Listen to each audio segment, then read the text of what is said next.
જૂનાગઢ જિલ્લાના વંથલી તાલુકાના સાતલપુર ગામે 1 તારીખે 1 થી 1:30 વાગ્યા દરમિયાન જોરદાર વરસાદ આવ્યો હતો. પછી 1 તારીખે રાત્રે 8 વાગ્યાથી માંડી સવાર સુધી પાછો દિવસ દરમિયાન પણ એવી રીતે વરસાદ ચાલુ જ હતો. પાછો 2 તારીખના રોજ પણ એમ જ ચાલુ હતો વરસાદ સતત. અને આજે 3 તારીખ છે, તો આજે 3 તારીખે પણ સવારનો એવી રીતે વરસાદ ચાલુ જ છે.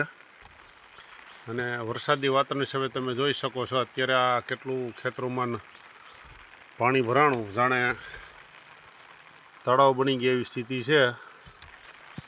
જોઈ શકો છો તમે. આ ગામનો ઉત્તર સાઈડનો વિસ્તાર છે, ઉત્તર બાજુનું જો ખેતરોનું. મેઘરાજાએ મેર કરી છે, ખેડૂતને લીલા લહેર છે. વાવણી વાવા ઉતાવળે કરે છે, પણ હજી વરાપ કંઈ થાય એમ છે નહીં કંઈ.